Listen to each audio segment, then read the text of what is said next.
ბატონო, ეხლა იცით რა არის, მე ვადევნებ თვალყურს აი ჩვენს მაყურებლის გარკვეულ აქტივობასაც.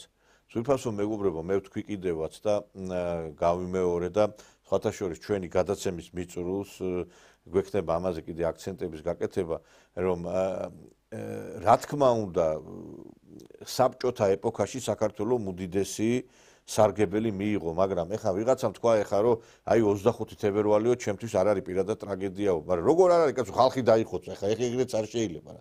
იუნკერები დაიხოცდნენ, კაცო. რანაირად არის, აბა გიხარია თქვენ, კაცო, 25 თებერვალს ხალხი რო დაიხოცა. ცოტა ტვინი დაატანეთ ეხლა ზოგიერთმა რა, თლა თუ გაგააფრეთ რა.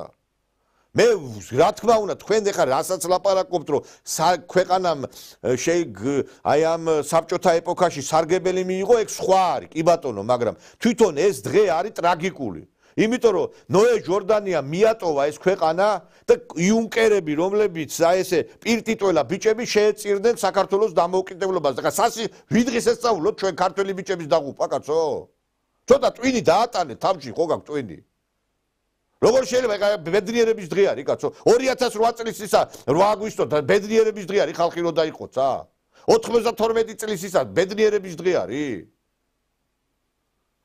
სხვა არის რაღაცის თქმა რო გინდათ ის რაღაცა სწორადად თქვით ის რომ საბჭოთა ეპოქაში საქართველოს სარგებელი მიიღო და ფეხზე დადგა და ყველაფერი ეგ სხვა არის კი ბატონო მაგას მეც ვიცაღი მაგრამ თვითონ ეს დღე არის ტრაგიკული დღე და სასიხარულო ნამდვილად არ არის ეს დღე ჩემთვის პირადად იმიტომ ხალხი დაიხოცა ხალხი და როდესაც ლაპარაკობენ მავანდი რომ ჩვენო ესე იგი დღესო გვემუქრებაო თავისუფლების დაკარგვაო თავისუფლების დაკარგვა კი არ გვემუქრება მეგობრებო ჩვენ გვემუქრება გაქრობა როგორი გაქრობაც დღეს დაიწყო უკრაინის აი ეხლა იმის შემდგომ რაც ტრამპი ხელისუფლებაში მოვიდა მე მინდა რომ ჩვენ დღევანდელ ეპოქასაც დღევანდელ ვითარებასაც შევეხოთ ამ წარსულზე საუბრიდან გადმოვიდეთ აწყმოზე ესე იგი უკვე ტრამპის მოსვლის შემდგომ გააქტიურდნენ უკრაინაში ის ადამიანები რომლებიც ზელენსკის მიმართ არიან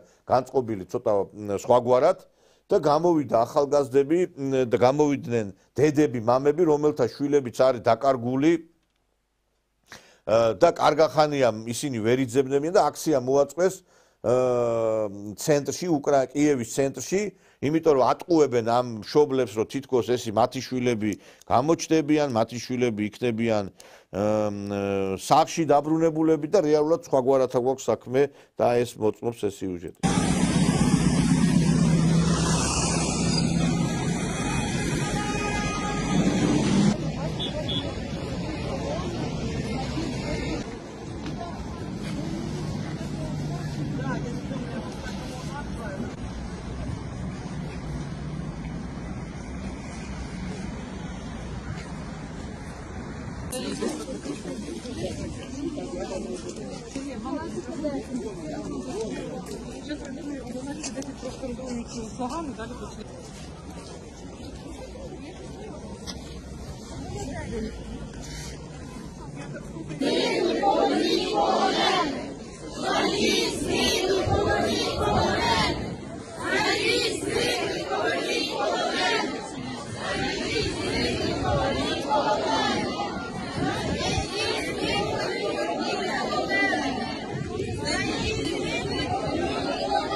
ეს არის უკვე გამოღვიძება უკრაინელი ერისა ეს არის დასაწყისი ზელენსკის დემონტაჟისა აი ხა მაგალითად იმ დღეს ესე იგი ეს ნაძირალა თამარა კინწურაშვილი როგორც ჩანს არ იღუძინებს ესე იგი იმ დღეს ჩვენ შემოგთავაზეთ რომ ტრამპის ფიტულს წვავდნენ უკრაინელი ჯარისკაცები და დღეს ესე იგი გაგვაყვითლეს მთელი ჩვენი გვერდი რომ ესო არის true ინფორმაცია მე არ ვიცი ეხლა ჯარისკაცები არის უკრაინის ფორმებში ეხლა თქვენ ექსპერტიზა ჩაუტარეთ თუ სად ნახეთ რომ არა აგერ ეხლა უკრაინელი ჯარისკაცით ასევე რომელიც ტრამპის პოლიტიკით არის უკმაყოფილო ღიად გამოდის უკრაინული ფორმა აცვია და აგერ ამერიკულ დროშებს იხსნის თავისი უნიფორმიდან ну что пацаны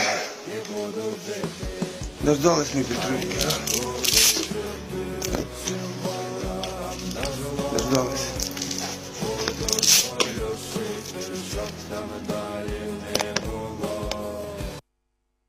ანუ მოიხსნა ეს ამერიკული ამუნიცია იმქიდან გამომდინარე, რომ თქვენ კარგად იცით, რა მდგომარეობაშიც არის დღეს უკრაინასთან დაკავშირებით პოზიცია ამერიკელების. მაგალითად, შეხვედრა, როდესაც შედგა მაკრონსა და ტრამპს შორის, იქ იყო განხილული საკითხი აი ამ წიაღისეულთან დაკავშირებით, რომელსაც ტრამპი ითხოვს. ესე იგი, უკრაინა აომეს რუსეთთან, ამერიკელებმა, ესე იგი, ფულები მისცეს და ეხა ფულების დაბრუნებას ითხოვენ, თან წიაღისეულსაც ითხოვენ, მოკლედ ძალიან შარშია უკრაინა და აი მაკრონთან ამაზე საუბარი იყო და ასევე მაკრონის პოზიციაც საინტერესოა. Европа дает Украине деньги в долг и получает их обратно. Нет, на самом деле, если говорить откровенно, мы покрыли 60% общей поддержки. Это были кредиты, гарантии, гранты, и мы предоставили реальные деньги, чтобы было ясно. В Европе заморожены 30 миллиардов российских активов, но они не используются как залог по кредиту, потому что не принадлежат нам, они просто заморожены. Если в результате переговоров с Россией они согласятся передать их нам, отлично. В таком случае это можно будет считать кредитом, и в конечном итоге за все заплатит Россия. Если вы в это верите, мне все равно. Но Европа возвращает свои деньги, а мы нет. Хотя теперь уже да, но меня это устраивает. Ai Trumpi არის უნიკალური. ესე იგიო. თქვენ თუ მაგისი გჯერათო, მერთმას, მაგრამ მე არ ვჯერა მაგისიო. ესე იგი, მაკრონი იძახის, რომ ის აქტივები რო არის რუსების, ესო ჩვენ ამითი გაუქვითავთო და ამ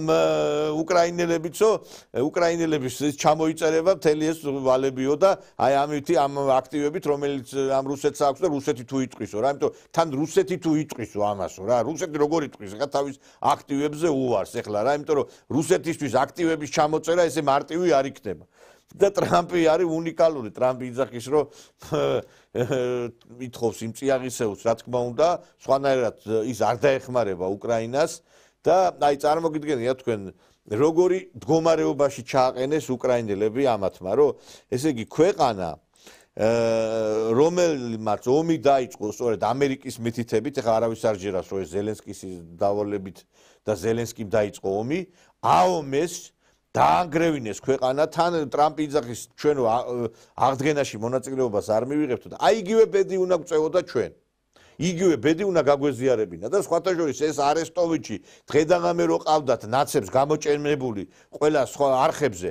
აი ამ ინტერვიუს რატო არ უსმენენ არესტოვიჩის აეხლა, როდესაც საუბრობს ამ ზელენსკიზე და იმ წიაღისეულთან დაკავშირებით, რომელზეც იდება ხელშეკრულება. К этому идиоту небритому, да, на Банковой. Если тебе кретину уже прямо объясняет Рубио, что в эту игру нельзя так играть, надо молчать про то, что это американские гарантии безопасности, он уже не выдержал, он вышел и сказал, что бляха, это гарантии безопасности, дебил ты, сука, штопанный. Понимаете, да? Ну пойми уже, ну уже вслух сказали, хотя им это невыгодно, они на переговорах с Путиным. И тот продолжает упираться третий раз, в это время умирают наши солдаты и мирные жители по ночам. Это про что вообще?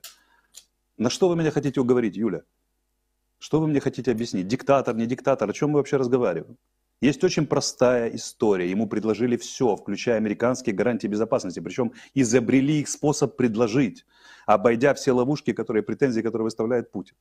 Что наша примадонна, которая сама, как вы справедливо отметили, пообещала и захотела продать недра, теперь выеживается? Так вот Покуда он выеживается, да, мне друзья с фронта пишут, один погибший, второй погибший, пленные, бляха, обстрел, кабы.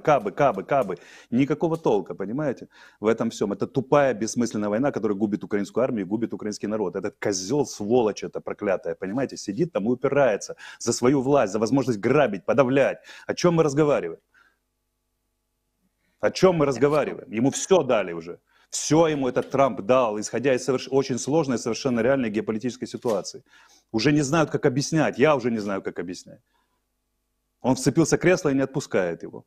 Любой ценой, ценой гибели украинцев, кого угодно, сколько угодно, но он будет там сидеть до последнего. Он, видите ли, вышел и сказал, мы далеки от сделки, вы знаете, не так все просто со сделкой. Тебе предлагают, у тебя есть редкоземельные металлы, материалы, которые ты никогда не добудешь и не достанешь. У Украины нет ни технологий, ни инвестиций. Это десятки миллиардов долларов. Пришел Н, даже не говорим, что это Трамп или Америка, говорит, давай добудем. Это значит десятки миллиардов долларов инвестиций, это инженерная школа, это передача технологий, это создание рабочих мест. Да еще фонд создадим, фонд, чтобы не грабили.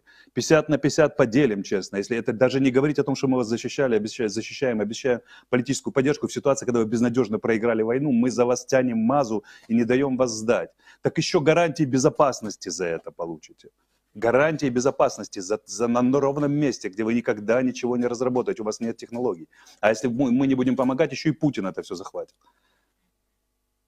И это примадонна ходит, а мы тут рассуждаем с вами, диктатор или не диктатор. Он подонок.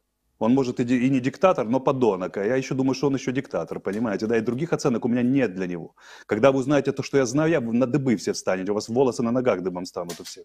Из того, что творит этот товарищ. Творил и творит. Но у нас массовое еднание, и мы с вами спорим, кто диктатор, кто не диктатор. Так я как раз хотела сказать, что поскольку любое соглашение такого рода, уже начиная с того, что его Зеленский предлагал, безумно выгодно для Украины, на самом деле оно абсолютно не нужно Америке. Это просто реально способ легализации возможности послать, защищать эти якобы нужные Америке месторождения F-35. И единственная причина, по которой их отвергли, с моей точки зрения, это то, что в них не было места Зеленскому. Я просто другой причины не вижу. Ну, конечно. Это просто такая штука, за которую надо было не то что хвататься, а на колени говорить спасибо. Да, потому что для Украины это все. Зеленскому дали понять, что лучше, что он может сделать, это уйти в отставку добровольно. Сегодня это подтвердили. Езжай в Париж, ему сказали. Париж это заодно, чтобы британцев потроллить, и заодно Макрона и так далее. А еще учитывая, что Петлюра был в Париже и Махно был в Париже в свое время, то там самое место для всей постсоветской эмиграции. Понимаете, да? Поэтому здесь я на вашей стороне. Но это разговоры диктатор, не диктатор, вот эта попытка завязнуть в определениях, когда, бляха, добивают Украину, да, и когда ей предложили идеальную сделку, идеальную, и у нас его небритое величество на это не соглашается, но я не знаю, я был бы рядом по голове, я бы ему сломал вот эту трость об голову, честно, задолбал уже. Товарищи. Еще чем массовая вот эта поддержка мне очень нравится, вот это вот «еднаемость вокруг президента». А не хотите поеднаться вокруг идеи? Давайте спросим себя, какая идея Украины у Зеленского? Что он видит, что он предлагает своему обществу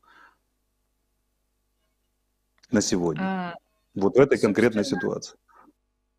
Айхла, ეს კაცი იყო პრეზიდენტის მრჩეველი, საკმაოდ მაღალი თანამდებობა ეკავა. დღედაღამე ქართულ მედიაში ეს კაცი არ ჩამოდიოდა. სულ ამის ინტერვიუები იყო და კაცმა თქვა აგერ გასაგებად, რომ გამოტანილი აქვს განაჩენი ზელენსკის და ამ წიაღის შეუძო უნდა დათანხმდეს უკრაინას, სხვა გზა არ აქვს და რომ რომ ყოველდღე უკრაინა უდიდეს ხვრებს განიცდის, რომ ეს არის ტრაგედია მთელი უკრაინელი ხალხისთვის და აი ეს გაუკეთა დასავლეთმა უკრაინას და ეს ნაძირლები, ეს 5000 ლარიანები 5000 ლარიანი ნაძირლები. აი დღეს აქნევენ იქ უკრაინის დროშას და უნდათ რომ საქართველოსაც აი ეს ბედი გაიზიაროს. აი ხა დავითის და თამარის ეპოქა რო იყოს, ესენი ყველა სარებზე არიან ჩამოსაკიდებელი. 5000 ლარიანი კი არ უნდა დააჯარიმო, სარებზე უნდა ჩამოკიდო ეს არარაობები. და აი ხა ერთი კლიპი გავრცელდა სოციალურ ქსელში, აი ზელენსკის ბედი ბოლოს დააკვირდით რა არის. ზელენსკის ბედი აი ეს არის და მაგრამ რეალურად ბედს გაიზიარებს ამას, მაგრამ სად აღმოჩნდება ბოლოს თქვენ თვითონ ნახავთ, ძალიან საინტერესო კლიპია.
ეხა რომელი ჯობია ზელენსკისთვის ამათთან ერთად ყოფნა ბოლოსში რომ გაიღვიძა თუ, მაგრამ ერთი რამე არის, რომ მართლაც აი ძალიან მძიმე დასასრული ექნება მას, არც დასავლეთს აღარ უნდა ვხედავთ ტრამპს და რუსეთი კიდე კბილებს რო ილეცავს და რო არაპატიებს იმას, რაც მან გააკეთა და უკრაინელი ხალხი მით უმეტეს არაპატიებს და დაიწყო კიევმა გაღვიძება და თქვენ ვის დროშებს აფრიალებთ, თქვენ უპატრონოებო.